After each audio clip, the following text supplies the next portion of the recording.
नमस्कार, मैं हूँ डॉक्टर राजीव पथरी और आप देख रहे हैं लाइव हिंदुस्तान चर्चा।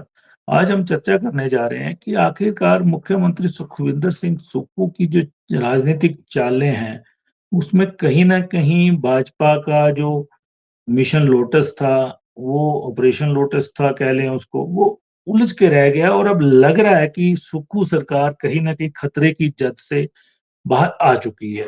क्योंकि बड़े ही तरीके से सुक्खू खेल रहे हैं। वो एक लीगल सपोर्ट उनको जो मिल रहा है, किस तरीके से वो एक गजब का उदाहरण है कहीं न कहीं। निर्दलियों की बात करते हैं क्योंकि निर्दलीय जो इस उपचुनाव में साथ भाजपा के साथ लड़ना चाह रहे थे, वो अब निर्दलीय चुनाव नहीं लड़ पाएँगे। लेकिन उनके ऊपर खतरा बरकरार है, उनको अयोग्य करार देने की याचिका लंबित है, उस पे सुनवाई होनी है। ये लोग स्पीकर के पास पेश नहीं हुए हैं उस मामले में और आगे का अपडेट में स्पीकर ने दी है, जाते हैं, नहीं जाते हैं, वो अलग बात है। वहीं पे हाई कोर्ट में गए, वहाँ पे इनको कोई भी राहत अभी तक नहीं मिली है। तो माना जा रहा है कि निर्दलियों के बूते पे और 6 जो बागी गए हैं, उनके बूते पे कहीं न कहीं सुक्खू सरकार को गिराने की इनकी कोशिश थी। लेकिन जो 6 सीटों पे भी चुनाव हो रहे हैं, ज़ाहिर है कि वो कुछ इधर, कुछ उधर ऐसी स्थिति हो सकती है। लेकिन 3 निर्दलियों के उपचुनाव ना होना कहीं न कहीं बड़ी बात है। हालाँकि भाजपा के राष्ट्रीय अध्यक्ष जेपी नड्डा जी आए, उन्होंने बिलासपुर में ये भी कहा कि मेरा मिशन और भी है साथ में। 4 लोकसभा, 6 मेरे को विधानसभा सीटें दो, फिर मेरा मिशन पूरा होता है। लेकिन उनका मिशन अधूरा इसलिए रह जाएगा कि 9 अयोग्य विधायक हैं भाजपा के, जिन्होंने विधानसभा के अंदर जो किया, उसकी कैमरा क्लिपिंग, वीडियो क्लिपिंग, वो उनके ऊपर भी अयोग्य करार देने का कहीं न कहीं तलवार लटक रही है। यानी कि सुक्खू सरकार लंबे समय तक अभी तक खतरे में दिख नहीं रही है। क्योंकि अभी उनको एक विधायक की ज़रूरत है और चुनावों में कहीं न कहीं उसको पा भी सकते हैं, उससे आगे भी जा सकते हैं। लेकिन सवाल ये उठ रहा है कि जो दाँव सुक्खू ने खेला है, भाजपा उसमें अब उलझ के रह गई है। और आज हम उसी विषय पे चर्चा करेंगे कि आखिरकार अब मिशन लोटस दोबारा हकीकत लेगा कि नहीं लेगा, क्योंकि उपचुनाव प्रदेश में ज़ाहिर है इस साल और भी होंगे, 3 भी और हो सकते हैं और 12 भी हो सकते हैं।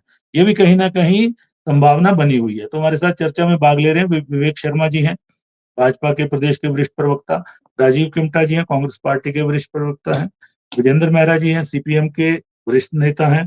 तो मैं विजेंद्र जी के पास जाऊँगा पहले। विजेंद्र जी, जिस तरीके से ऑपरेशन लोटस की शुरुआत हुई, राज्यसभा सीट तो खो दी, लेकिन मुख्यमंत्री इस तरीके से खेले, स्पीकर के पास जितनी अनलिमिटेड पावर थी, उनका पूरा प्रयोग किया जा रहा है और आगे अब जो कार्रवाई है, क्योंकि उपचुनावों से तो चूक गए हैं 3 लोग ये। ज़ाहिर है कि अब मिशन लोटस कहीं न कहीं लटक गया है और अपनी दिशा से भटक भी सकता है, क्योंकि 9 लोग और हैं भाजपा के जिनके ऊपर तलवार लटक के रखी हुई है। ज़ाहिर है आने वाले समय में इनको भी 3 को भी अयोग्य करार देने के लिए, क्योंकि इन्होंने दल-बदल कानून की अवहेलना की है, उन पे भी तलवार लटकी है, 9 पे भी लटकी है, निष्कासन भी हो सकता है, निलंबन भी हो सकता है, अयोग्य करार भी दिए जा सकते हैं। तो जिस तरीके से सुक्खू खेल रहे हैं, आपको लगता है कि ये सरकार पूरे 5 साल चला लेंगे वो? जी, विजेंद्र जी। मूल बात ये है कि बाकी सुक्खू जी क्या करेंगे, क्या नहीं करेंगे, उसके लिए तो कांग्रेस प्रवक्ता जो हैं वो अधिकृत हैं, वही उस पर बातचीत रखेंगे। लेकिन एक आम नागरिक और जो हमारी पार्टी की जो समझदारी है, उसके आधार पर मैं ये कहना चाहता हूँ कि हिमाचल प्रदेश के अंदर ये अपने आप में एक काला अध्याय है। बहुत सारी बार जब इन विषयों पर बातचीत हुई है, उस वक्त भी मैंने ये बातचीत रखी थी। हिमाचल प्रदेश के अंदर ये जो संस्कृति लाई है और जिस संस्कृति के कारण आज पूरे प्रदेश के अंदर जो आज भाजपा को लोगों का गुस्सा जो अ, उसको फेस करना पड़ रहा है, वो आप देख रहे हैं, सोशल मीडिया में आप देख रहे हैं, वो आम जनता के बीच में जब भारतीय जनता पार्टी के लोग जा रहे हैं, उसको आप महसूस कर रहे हैं। आज पूरे प्रदेश के अंदर चर्चा ये है कि ये जो इंडिपेंडेंट एमएलए जिनका आप ज़िक्र भी करते हैं बार-बार, कई बार इश्यूज़ को इनको उठते हैं, ये या कोई भी जी, एमएलए किसके प्रति जवाबदेह है? किसी भी लोकतंत्र के अंदर कोई भी एमएलए सबसे पहले जिस विधानसभा के अंदर वो चुनकर जाएगा उसके प्रति जवाबदेह है, फिर अपनी कॉन्स्टिट्यूएंसी के प्रति जवाबदेह है और समग्रता में पूरे प्रदेश के प्रति जवाबदेह है। जी, तो उन्होंने उस जवाबदेही के बजाय उन्होंने जो भारतीय जनता पार्टी है उसके एजेंडे को आगे किया। और कहीं ना कहीं जो उनकी चाल थी या भारतीय जनता पार्टी का जो पूरा एक तौर तरीका था काम करने का, उसमें वो खुद ही फंस कर रह गए। आपने ठीक कहा ये बात कि कहाँ वो चले थे इस सरकार को हटाने और कहाँ आज स्थिति ये आ गई है कि भारतीय जनता पार्टी भी उनको मुंह नहीं लगा रही। आज के दिन की स्थिति तो ये है आज भी, क्योंकि चुनाव तो ये इंडिपेंडेंट पर शेड्यूल जारी हुआ है कि नाक का सवाल इसलिए बन गया है क्योंकि कैसे लोकसभा के भी चुनाव हो रहे हैं। आप देख रहे हैं हजारों हजारों लोग जो है वो भारतीय जनता पार्टी जो है दूसरे जो कैंडिडेट्स हैं, चाहे कांग्रेस का जैसे नॉमिनेशन हो रहा है उसमें लोग जो है आ रहे हैं। तो जिस तरीके का रिस्पॉन्स भारतीय पार्टी के चल रही थी, ना वो जनता से मिला और ना ही वो जो उनका ऑपरेशन लोटस है उसको वो कर पाए। और बड़ी बात क्या है जो मैं कहना चाहता हूं कि भारतीय जनता पार्टी शायद अभी भी हरियाणा से, जो बिल्कुल नजदीक का प्रदेश है, क्योंकि जब इन इंडिपेंडेंट्स को यहाँ से ले जाया गया या दूसरे एमएलए को भी कि अपनी समझदारी से ये सारा काम कर रहे हैं, तो समझदारी से छिपाने की क्या आवश्यकता पड़ी? क्यों उत्तराखंड ले जाने पड़े, क्यों दिल्ली में इनको ले जाना पड़ा, क्यों हरियाणा में ले जाना पड़ा? और आज हरियाणा के अंदर ही उल्टा काम चल पड़ा है कि वहां पर ऑपरेशन लोटस के उल्टा ही ऑपरेशन शुरू हो गया है। तो हिमाचल प्रदेश के अंदर भी कहीं ना कहीं जो वर्तमान सरकार है, जो मुख्यमंत्री हैं, वो उन्होंने एक तरह से पटकनी तो दे दी है इनको, क्योंकि जिस रूप में ये आगे बढ़ना चाह रहे थे और सरकार को जो है ये हटाना चाह रहे थे, तो आज के दिन में स्थिति ये बनती हुई दिख रही है कि सरकार तो बच ही रही है, उल्टा जो सांसद के जो चुनाव हैं, जो संसदीय चुनाव हैं लोकसभा के, उसमें भी भारतीय जनता पार्टी पिटती हुई नजर आ रही है प्रदेश के अंदर, जिस तरीके से लोगों का इनको सामना करना पड़ रहा है। तो आज ये इंडिपेंडेंट का मसला है, जिस तरीके से आपने देखा जो हाई कोर्ट के अंदर भी जिस तरीके का भी चर्चा हुई है इस विषय पर, और जो अभी उसमें माननीय हिमाचल प्रदेश उच्च न्यायालय ने भी जो बातें कही है और अपने निर्णय में भी जो बातें रेखांकित की है कि जो लोकसभा के जो ये अपना विधानसभा के जो स्पीकर है, उनकी जो क्वेजी जुडिशियल उसमें 1992 में भी इस बात को रेखांकित कर चुका है। महाराष्ट्र के बीच बातें इस संदर्भ में आई है। तो ये इतना आसान नहीं होगा भारतीय जनता पार्टी के लिए कि वो पुश कर पाए, ऑपरेशन लोटस को सफल कर पाए। मैं किमटा जी के पास जाता हूँ। किमटा जी, कहीं ना कहीं जेपी नड्डा जी ने भी संकेत दिया, हालांकि बीजेपी इनकार करती है कि सरकार को तोड़ने में उनका कोई हाथ नहीं है, कोई उन्होंने प्लान नहीं बनाया, लेकिन जग जाहिर प्रदेश का एक एक व्यक्ति जानता है कि मिशन लोटस कहाँ से शुरू हुआ, क्या किया गया। और लेकिन बीजेपी ठिकरा फोड़ती है कि मुख्यमंत्री की जो ज्यादतियां थी वो विधायक सहन नहीं कर पाए और उन्होंने भाजपा का दामन थाम लिया। लेकिन जिस तरीके से अब निर्दलीय ना इधर कह रहे ना उधर कह रहे, आज की स्थिति यह है कि बीजेपी के भी वर्कर उनके साथ नहीं चल रहे हैं प्रचार में, ऐसी सूचनाएं आ रही हैं। जो मतलब सीनियर लीडर, मतलब सीनियर कार्यकर्ता है, वो उनके साथ नहीं चल रहा, अचानक से वो छिटक गया। और दूसरी हालत ये है कि अब सुक्खू कहीं ना कहीं ये 3 चुनाव तो होंगे आने वाले समय में, क्योंकि इनके खिलाफ कंप्लेंट भी है, सब कुछ है। अगर उस पर आता है कुछ, उसके लिए तो तैयारी करनी पड़ेगी। लेकिन 9 लोगों को भी सुक्खू ने पकड़ रखा है बीजेपी के जो स्पीकर के पास, वो भी अभी तक बीजेपी के फंसे हुए हैं कि उन पे भी क्या फैसला आ जाता है। यानी कि अगर अविश्वास प्रस्ताव अगर बीजेपी भविष्य में लाती भी है तो उसको मुंह की खानी पड़ेगी, ऐसा लग रहा है।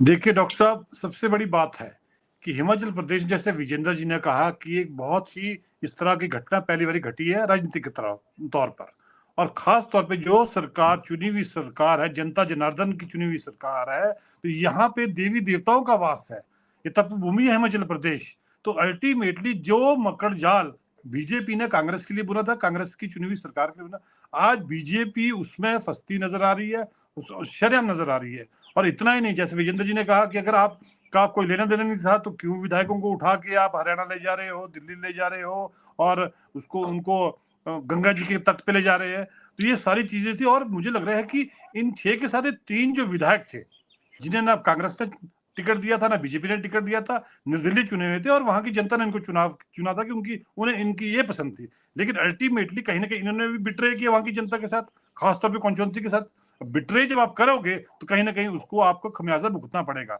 और इतना ही यदि शायद जल्दबाजी में इन्होंने बीजेपी ज्वाइन कर ली, अल्टीमेटली आप दल बदल कानून के तहत भी आते हैं, आप हाई कोर्ट भी गए, आप उधर स्पीकर आपको नोटिस कर रहे हैं, उसको आप स्पीकर का जवाब नहीं दे रहे, स्पीकर के पास नहीं जा रहे।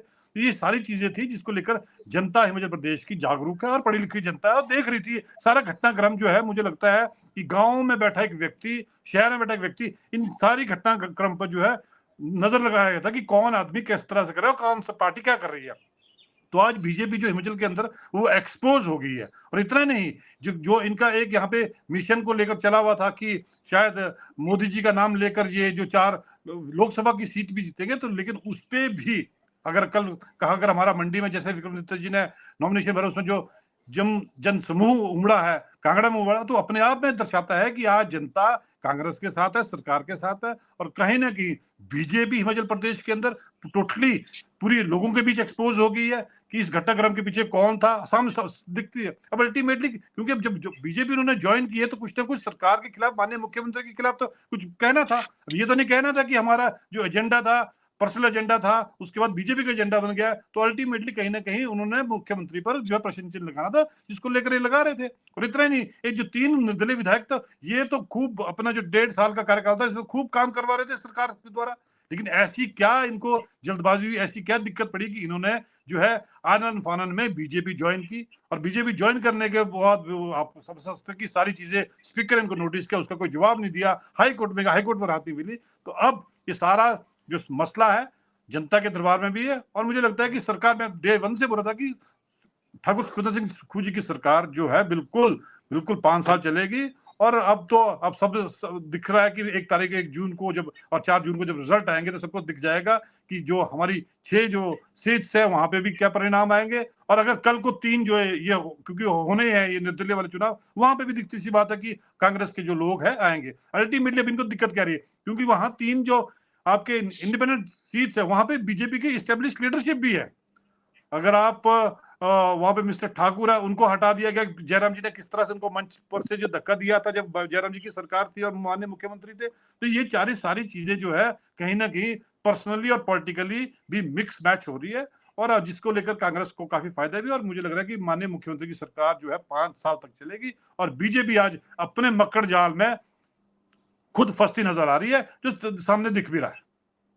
जी, लेकिन कहीं न कहीं ये भी सवाल उठता है कि अब मुख्यमंत्री को काफ़ी समय मिल जाएगा इन 3 उपचुनावों पे जब तक स्थिति में आएँगे और वो इन तीनों हलकों पे अपने लोगों को, आपके चाहे पूर्व प्रत्याशी हैं, चाहे और भी उनकी निगाह में होंगे, उनको मजबूत कर रहे हैं। क्योंकि लगभग 1 साल तक इन लोगों के काम होते रहे, स्थानीय प्रशासन पे भी इनका नियंत्रण इसलिए रहा कि ये सरकार को सपोर्ट कर रहे थे, चिमटा जी। जी तो जी अब अचानक वो सपोर्टिंग सिस्टम जो होता है कि विधायक को चाहिए होता है कि अपने इलाके में एक अपनी पैठ बनाने के लिए, वो इनसे छिन गया है।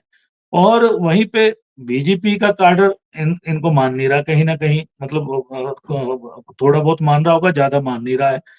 तो हालत इनकी ये हो जाएगी तब तक, मुझे लगता है कि इन्होंने फिर क्या, इन्होंने तो खोया ही खोया, सब पाया क्या फिर इन्होंने? चिमटा जी, वही तो 3 चीज है कि लोगों में। इनको सोचने वाली बात है कि इन 3 विधायकों को, जो अगर आपकी ए सरकार बनती, बी सरकार बनती, आप तो कहीं ना कहीं सरकार के सपोर्ट में थे। आप अगर कांग्रेस की सरकार में आप सपोर्ट कर रहे थे तो अल्टीमेटली आप उसको काम करने का एंजॉय कर रहे थे। लेकिन आपने साथ में सदस्यता भी खोनी है, साथ में आपकी जो आपको जो 3.5 साल की जो तनख्वाह मिलनी थी वो भी जानी है आपकी, बोलते हैं ना मॉनेटरी बेनिफिट्स भी जाएंगे। आप लोगों की जो लोगों को आशा थी आपसे कि आप लोग जो है अपने इलाके का काम कराएंगे, वो भी कहीं ना कहीं उनको भी निराशा है कि अल्टीमेटली हमने, क्योंकि कुछ लोग ऐसे जुड़े होंगे जिन्होंने सब पार्टियां छोड़ के इन लोगों के साथ चले। अल्टीमेटली अब ये कुछ लोग ऐसे हो गए कि बीजेपी में चले गए। हो सकता है जिस टाइम इन्होंने निर्दलीय लड़े हो तो कांग्रेस बीजेपी के लोग नहीं होंगे, उसमें ऐसे भी लोग होंगे जो एक इंडिपेंडेंट बॉडी होती है, इंडिपेंडेंट लोग होते हैं कि ठीक है हम इस व्यक्ति विशेष के साथ चलते हैं, कहीं ना कहीं उनके साथ भी आपने बिट्रे किया।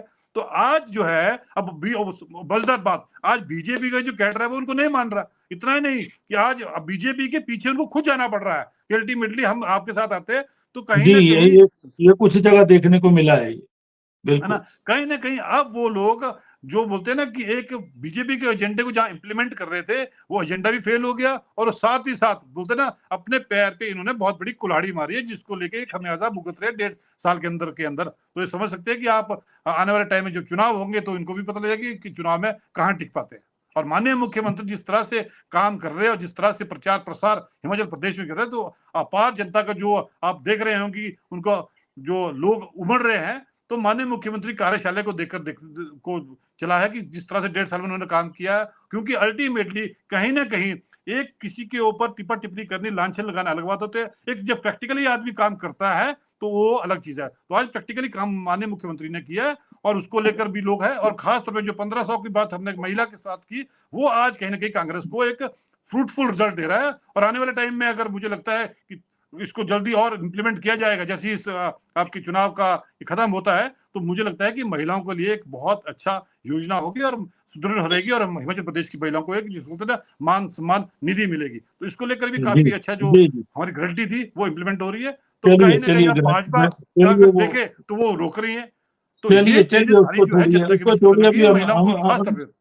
अभी हम विधायकों की बात कर रहे हैं, मैं विवेक जी से जानना चाहूंगा। विवेक जी, मुख्यमंत्री सुखविंदर सिंह को कहीं ना कहीं कमजोर आंका गया भाजपा द्वारा, उनके खिलाफ एक मुहिम छेड़ी गई, ये दुखू है, इनको कोई अनुभव नहीं है, मित्र मंडली की सरकार है। लेकिन इस मित्र मंडली की सरकार राजनीतिक तौर पे तो अच्छा खेल रही है।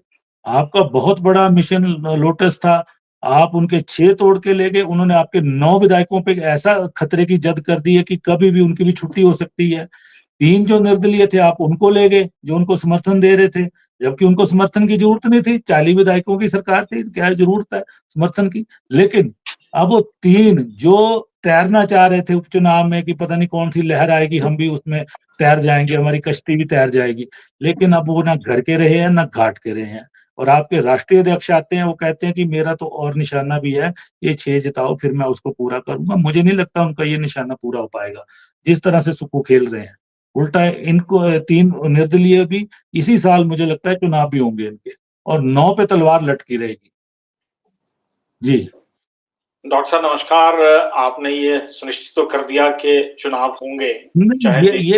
ये तस्वीर कह रही है, मौजूदा राजनीतिक हालात कह रहे हैं। अगर हम इस पूरे विषय का अध्ययन करें तो प्रथम दृष्टिकोण में हमने ये पाया कि कुलदीप पठानिया जी सरकार को बचाना चाहते हैं। बचाएंगे, कांग्रेस ने स्पीकर बनाया उनको, कांग्रेस के वरिष्ठ नेता, आपका स्पीकर होता वो भी यही करता है। मैं अपना वक्तव्य पूरा रख लूं, उसके बाद आप अवश्य पूछें। प्रथम दृष्टिकोण हमें यही लगा था कि कुलदीप पठानिया जी सरकार को बचाना चाहते हैं, लेकिन हमारा ये मानना था कि ये ऑक्सीजन पे चलती हुई सरकार को कब तक और कितनी देर तक बचा पाएंगे। और ये ठीक है कि आप एक राजनीतिक दल से आते हैं, और राजनीतिक दल से तो केंद्र में एक समय कम्युनिस्ट पार्टी से भी लोकसभा अध्यक्ष आए, लेकिन उन्होंने अपनी आस्थाएं और निष्ठाओं में एक संतुलन बना के रखा। जब आप संवैधानिक पदों पर बैठ जाते हैं तब आपको दलगत राजनीति से ऊपर उठकर सोचने की आवश्यकता होती है, और विधानसभा अध्यक्ष का यह दायित्व होता है, या लोकसभा अध्यक्ष का भी यह दायित्व होता है कि विधायक दल हो, सरकार हो, उसको संरक्षण देना, संविधान को संरक्षण देना, उसकी कार्य प्रणाली को संरक्षण देना, यह उसका दायित्व है, जिस दायित्व को कुलदीप पठानिया जी ने बहुत बुरी तरह से उसका उन्होंने शोषण किया। और मैं आपको बताऊं, और आप तक जो प्रश्न उठ रहा था कि हम उस पर कुछ बोलते क्यों नहीं, हम इसलिए नहीं बोल रहे थे कि माननीय कुलदीप पठानिया जी एक संवैधानिक पद पर बैठे हुए व्यक्ति हैं, और एक संवैधानिक पद पर बैठे हुए व्यक्ति के लिए दलगत राजनीति से ऊपर उठकर बात करनी चाहिए। लेकिन मैं आपको ये बता दूं, कल जो की घटना है, ये 1 मिनट का वीडियो है, आप कृपया इसे जरा सुनिए। नहीं, मैं सहमत हूँ। आपने निर्वाचन आयोग के पास कंप्लेंट भी की है, मैं उस पर भी आऊंगा। आप ये कह रहे हैं कि आप 6 विधायकों का आपने सर कलम कर दिया, 3 आपकी आरी के नीचे हैं। ये इस तरह की भाषा का उपयोग क्या विधानसभा के अध्यक्ष को शोभा देता है? क्या ये इनका चरित्र है? क्या ये कांग्रेस का व्यक्तित्व है? आप बताइए, उन 6 विधायकों का यही कसूर था ना कि वो कांग्रेस की कार्यप्रणाली से संतुष्ट नहीं थे, तो आप उनका सर कलम करने का वो लेते हैं, स्वीकार करते हैं? क्या विधानसभा अध्यक्ष के पद को ये भाषा शोभा देती है? ये वही कांग्रेस है जिसने ज्ञानी जैल सिंह जी से श्री हरमंदिर साहब के ऊपर गोली चलाने के हस्ताक्षर करवा दिए थे। ये इनकी मानसिकता है, इनकी निष्ठा और आस्थाओं में हमेशा सत्ता का लोभ रहता है। ये अत्यंत दुर्भाग्यपूर्ण है।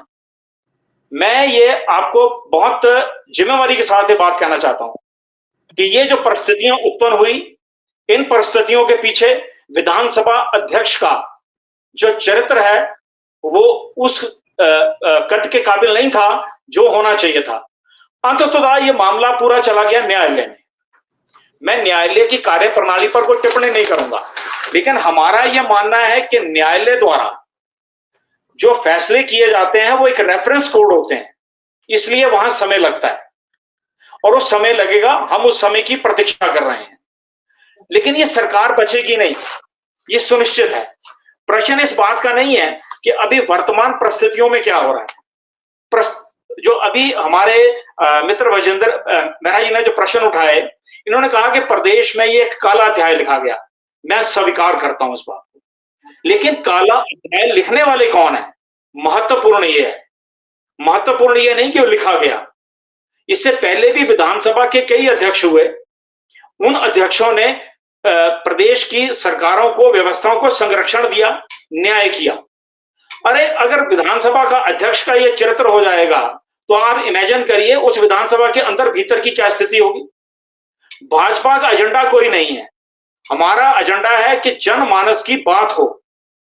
और ये जो प्रश्न उठता है कि हम जो ये लोग आए 9 और 3 लोग आए, हम उनको मुंह नहीं लगा रहे, ये आप इसलिए कह रहे हैं कि 6 को तो हमने टिकट दिया, 3 के विषय पर अभी तक हम टिप्पणी इसलिए नहीं कर रहे थे, हमें लग रहा था कि संवैधानिक पद पर बैठे हुए व्यक्ति के प्रति आपको बोलने से पूर्व 4 बातों पर विचार करना चाहिए, क्योंकि आज वो बैठे हैं, पूर्व में कोई और था। ये ऑपरेशन लोटस की जो बात करते हैं, ये हमारा विषय नहीं है, ये मीडिया द्वारा क्रिएट किया हुआ विषय है। वो लोग इसलिए आए क्योंकि उन्हें वहां अपमानित किया जा रहा था, उन्हें सार्वजनिक अपमानित किया जा रहा था। जब इन्होंने लेन देन के विषय उठाए तो उन्होंने बकायदा इनको नोटिस भेजे, वो भी न्यायालय में विचाराधीन हो जाएंगे। कुछ हो गए, कुछ हो जाएंगे। रहा प्रश्न, विजेंद्र जी ने एक और विषय उठाया, इन्होंने कहा कि इनको हरियाणा और उत्तराखंड क्यों ले गए। परसों प्रदेश के सम्माननीय मुख्यमंत्री नालागढ़ के दौरे पर थे, उन्होंने कहा कि इनके प्रदेश अध्यक्ष ने गेट तोड़कर गाड़ी लेकर 6 विधायकों को अंदर चले गए। अरे भाई, आप जब रोकेंगे, आप किसी पे अत्याचार करेंगे, आप वहां गुंडे बिठाएंगे, तो उनको सुरक्षा देना तो एक सामान्य दायित्व है। हमने इसमें क्या अपराध किया? आप वहां का वातावरण खराब कर रहे हैं, आप अपने वहां गुंडे खड़े कर रहे हैं, उनको हत्या करने के लिए, उनकी मार पिटाई करने के लिए। ये लोकतंत्र की कौन सी परिभाषा है? और रहा प्रश्न, राजीव किमटा जी ने कहा कि वो अपना 3.5 वर्ष की उन्होंने सैलरी खो दी, उन्होंने अपना स्वाभिमान खो दिया। अरे भाई, आपके सामने विजेंद्र मेहरा जी बैठे हैं, सारी उम्र हो गई इनको लड़ते हुए, कभी हमारे साथ लड़ते हैं, कभी आपके साथ लड़ते हैं। अगर धन राजनीति में प्राथमिकता है तो मुझे लगता है फिर तो हम लोगों को सबको छोड़ जाना चाहिए। ये अत्यंत दुर्भाग्यपूर्ण है किसी चीज को एवेल्युएट करने के लिए, और मैं इसकी कड़े शब्दों में निंदा करता हूं। और जो कंडक्ट सारा देखने में आया है, जिस कंडक्ट की बदौलत आज हम न्यायालय के द्वार पर खड़े हैं और न्यायालय को पुनर्विचार करने पड़ रहे हैं, निर्णय आएगा। ये निर्णय आने वाली विधानसभाओं के लिए भी और विधायकों के लिए भी एक मापदंड बनेगा। लेकिन इस पूरे प्रकरण में जहां तक प्रश्न इस बात का आता है कि जो कंडक्ट है कांग्रेस का, वो लोकतंत्र के अनुकूल नहीं है, केवल मंचों से ये कह देने से। कल मैं देख रहा था, माननीय मुख्यमंत्री जी का मंडी में एक बयान आया, उन्होंने कहा कि ये जो लड़ाई है हमारी, ये इसमें उसको भूल गया एग्जैक्टली, मैं अखबार में ये देख रहा था, उन्होंने पर्टिकुलरली ईमानदारी की लड़ाई है। चलिए, इस लड़ाई को छोड़िए, ये तो आप स्वयं पूछिए, अपने आप आत्मचिंतन कर लें। कांग्रेस से बड़ा बेईमान तो दुनिया में पैदा ही नहीं हुआ। चलिए, लेकिन मैं आपको, आपने स्पीकर का जिक्र किया, मैं आपको बताऊं, जब आपके जो आज के मौजूदा राज्याध्यक्ष हैं आपके डॉक्टर राजीव बिंदल जी, जब ये भी स्पीकर थे तब भी लोकसभा के चुनाव आए थे और ये भी वोट मांगने के लिए जगह जगह इन्होंने भी चुनाव प्रचार किया था। उस समय कांग्रेस ने भी आपत्ति उठाई थी, जैसी आपत्ति आप लोग उठा रहे हैं। फिर आपके विपिन सिंह परमार अध्यक्ष बने, वो भाजपा की बैठकों में भी जाते थे, वहां पे भी ये चर्चाएं उठी, क्योंकि बैनर के नीचे स्पीकर को नहीं बैठना चाहिए। ठीक है, जो आप आपत्तियां उठा रहे हैं वो आप पे भी उठी हैं। दोनों का मतलब चरित्र एक जैसा है। नहीं, इसमें फर्क है। पार्टी में जाना, पार्टी की गतिविधि में हिस्सा लेना, वोट मांगना, इसमें कोई बुरी बात नहीं है। हम उनके ऊपर कोई आपत्ति नहीं कर रहे। हम आपत्ति इस बात पे कर रहे हैं, उन्होंने कहा कि मैंने 6 का कलम कर दिया, 3 मेरी आरी के नीचे हैं। ये कौन सी भाषा है? आपको किसने अधिकृत किया किसी का सर कलम करने के लिए? और कौन 3 लोग हैं जो आपकी आरी के नीचे हैं? उन विधायकों का आरी के नीचे का शब्द क्या मतलब है? आप जो आपका विरोधी है, मेरा अगर कोई राजनीतिक विरोधी है तो मैं उसका सर कलम कर दूंगा। ये कौन सी मुस्लिम लीग की और किसी इस्लामिक भाषा पद्धति का उपयोग कर रहे हैं? ये कहां की भाषा है? ऐसे व्यक्ति के ऊपर तो हम यही नहीं, हम तो माननीय राष्ट्रपति महोदय, माननीय गवर्नर महोदय के पास ये विषय लेके जाने वाले हैं कि ऐसे व्यक्ति को क्या ऐसे पद पर बैठने का अधिकार है? ये तो मंत्री बनने के काबिल नहीं है। जी चलिए चलिए मेहरा जी। नहीं, जैसे विवेक जी कह रहे थे, चीजों को जिस तरीके से परिभाषित करे, इतना साधारण नहीं है ना ये सारा मसला जिस तरीके से ये रख रहे हैं। देखो, किसी भी व्यक्ति को अधिकार था, किसी भी इलेक्टेड एमएलए को, कि किसी को भी वोट देते, ठीक है, मान लिया कि राज्यसभा के लिए आप जो फ्री हैं। लेकिन मुझे एक चीज बताइए, जो वीडियो क्लिपिंग जो बाहर आई थी जिसमें इनके राज्य अध्यक्ष जो है साइन करवा रहे हैं उन एमएलए से एक बंद कमरे के अंदर, क्यों करवा रहे थे? उनकी क्या भूमिका थी? और दूसरी बात,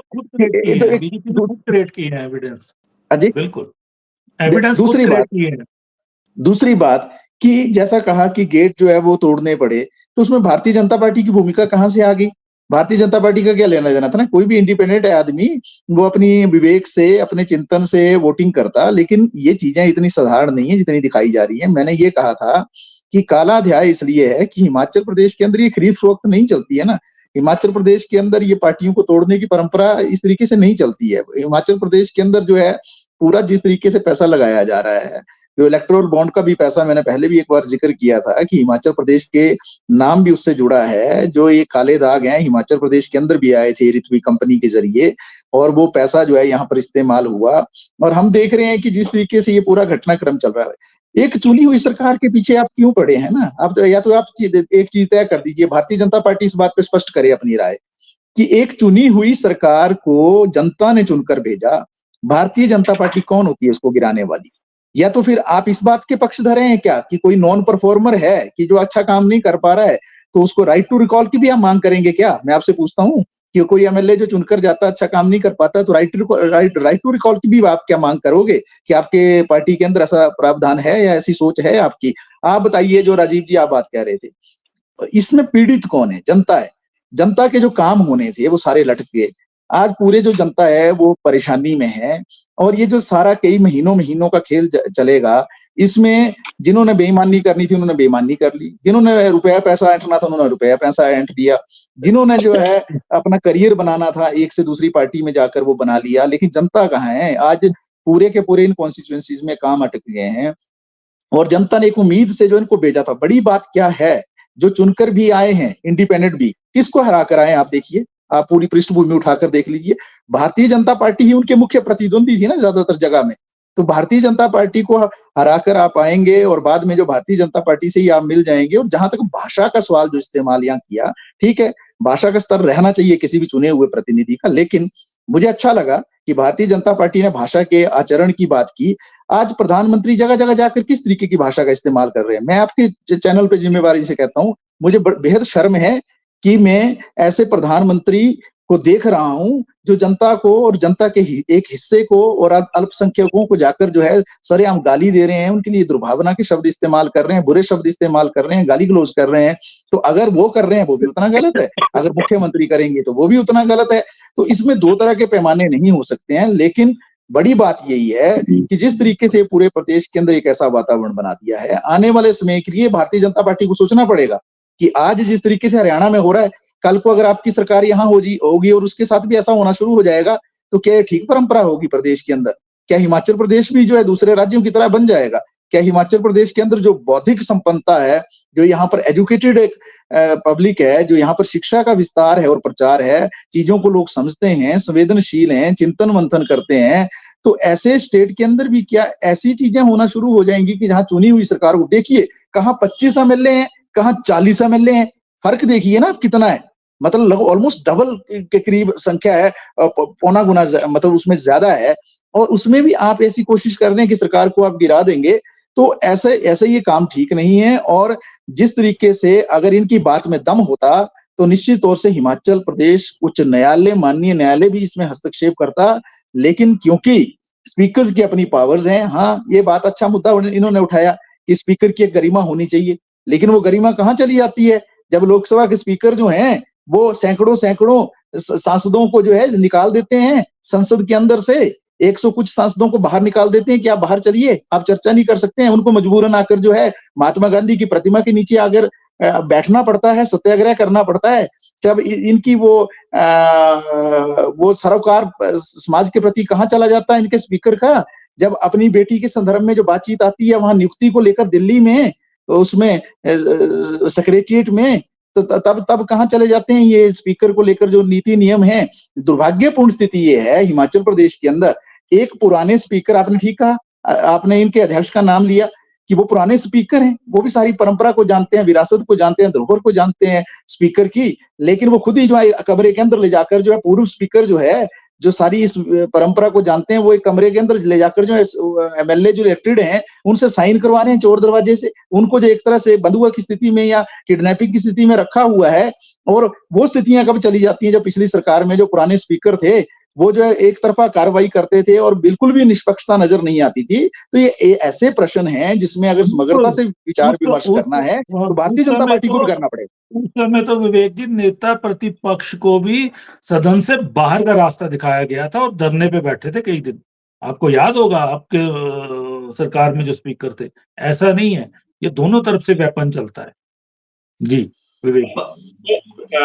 विषय भाई विजेंद्र जी ने खड़े किए हैं, मैं जरा उनका विधिवत उत्तर दे दूं, उसके बाद मैं आपका समय अब हो रहा है, आप संक्षेप में उत्तर दे दीजिए। मैं कैसे उत्तर दूंगा? इन्होंने कहा कि गेट तोड़ के अंदर आए, लाने की क्या जरूरत थी अध्यक्ष को? वो तो चाहते नहीं थे वो लोग अंदर आए, वो तो चुने हुए प्रतिनिधियों को अंदर नहीं आने देना चाह रहे थे, इसलिए अंदर लाए। दूसरा विषय है खरीदो फरोख्त का। आप मेरी विचारधारा से आज सहमत नहीं हैं तो क्या मैं आप पर यह इल्जाम लगा सकता हूं कि आप बिक चुके?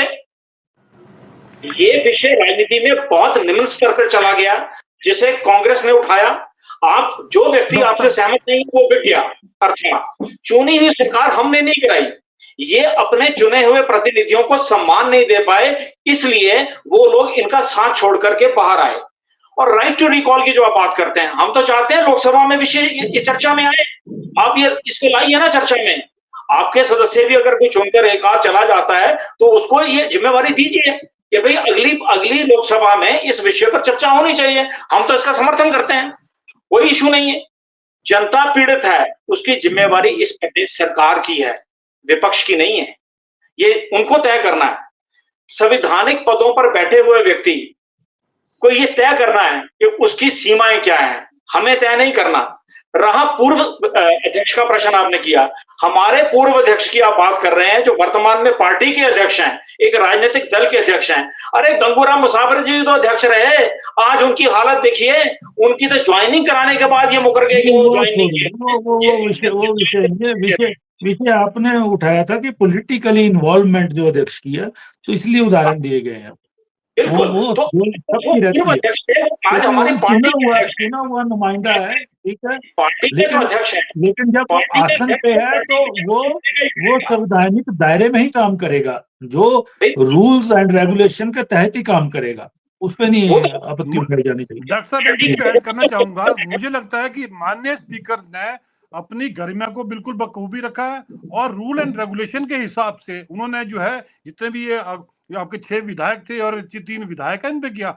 बात की विवेक भाई साहब ने कि अल्टीमेटली अगर आप किसी विचारधारा से, अरे वो 6 लोग जिनके मतलब कि पिताजी से लेकर अध्यक्ष रहे हैं, विवेक जी का एक प्रश्न है जो अभी वीडियो क्लिप दिखा रहे थे कि स्पीकर को पब्लिक मंच पे ये बात नहीं कहनी चाहिए थी कि मैंने सर कलम कर दिया, 3 के सर मेरे पास हैं। ये शब्दावली कहीं ना कहीं स्पीकर के पद की मर्यादा के खिलाफ है। अब इनके जो अभी के जो मंत्री हैं ठाकुर अनुराग जी, वो दिल्ली में क्या कहा था उन्होंने कि गोली मार दो, उस पर तो आप लोगों ने कुछ नहीं कहा, उसमें तो शरेआम उन्होंने पब्लिक मीटिंग में कहा था कि गोली मार दो। अल्टीमेटली ये चीजें हमें कहीं ना कहीं, जैसे विजेंद्र जी ने कहा कि शब्दावली पर जब देश के प्रधानमंत्री भी अपने वर्ड्स पे कंट्रोल नहीं रखते, तो अल्टीमेटली कहीं ना कहीं आपका जब टॉप लीडर से ऐसा होता है तो निचले स्तर तक चलता रहता है। और ये भाषा का जो मर्यादा है, भाषा की जो हमें उपयोग करना है, उस पर कहीं ना कहीं सहनशीलता होनी चाहिए। एक बिल्कुल भाषा की मर्यादा को पालन करना चाहिए। आप महिला को लेकर भी आप बातें करते हो तो आप बोलो तो सब, चलिए चिमटा जी, समय हो गया, बहुत समय हो गया, अब हम चर्चा को विराम देते हैं। तो आज हमारा चर्चा का मूल विषय तो था कि सुखविंदर सिंह सुक्खू राजनीतिक पैंतरेबाजी बहुत अच्छी खेली उन्होंने। हालांकि जेपी नड्डा जी आए, उन्होंने कहा कि मेरा निशाना केंद्र में बीजेपी की सरकार बनानी है, यहाँ पे भाजपा की बनानी है। बेशक भाजपा के नेता इनकार करते हैं कि मिशन लोटस से हमारा कोई लेना देना नहीं, हम सरकार गिरा नहीं रहे हैं, लेकिन जब उनके राष्ट्रीय अध्यक्ष ऐसा इशारा करते हैं तो स्पष्ट हो जाता है। लेकिन जिस तरह से इस खतरे से निपटने के लिए मुख्यमंत्री सुखविंदर सिंह सुक्खू, उप मुख्यमंत्री मुकेश अग्निहोत्री, कांग्रेस का हाईकमान, उन्होंने जिस तरह से खेला है और उनको जो लीगल सपोर्ट का जो उनको जो मिला है, उनको बहुत बढ़िया तरीके से मिला है। स्पीकर का दायरा है, संवैधानिक दायरा है, उसके तहत चीजें आई हैं। लेकिन कहीं ना कहीं ये 3 निर्दलीय विधायकों ने ना उधर के रहे ना इधर के रहे, स्थिति खराब कर ली है। क्योंकि आने वाले वक्त में कभी ना कभी तो उपचुनाव होंगे वहां पे, क्योंकि इनके खिलाफ शिकायतें दर्ज है। वहीं पे भाजपा के 9 विधायक भी विधानसभा के अंदर अपने आचरण को लेके उनकी भी कंप्लेंट्स हैं, वो लंबित हैं। तो ऐसा लगता नहीं है कि अब भाजपा अगर नो कॉन्फिडेंस मोशन सदन के अंदर लाती भी है तो उसको कोई बहुत बड़ा लाभ होगा, क्योंकि संख्या बल जो है वो संख्या बल कांग्रेस के पास अभी भी है और आने वाले समय में वो बढ़ भी सकता है और भाजपा का कम हो सकता है, क्योंकि कहीं ना कहीं ये संवैधानिक दायरे में, कानूनों के दाव पेच में उनके 9 विधायक भी फंसाए गए हैं, 3 निर्दलीय भी बुरी तरह फंस गए हैं और 6 इम्तिहान दे रहे हैं। उनमें से कितने पास होके इधर आते हैं, कितने उधर आते हैं, ये वक्त बताएगा। तो आज हमने इसी विषय पे चर्चा की, आप सबने चर्चा में भाग लिया, मैं आप सबका धन्यवाद करता हूँ।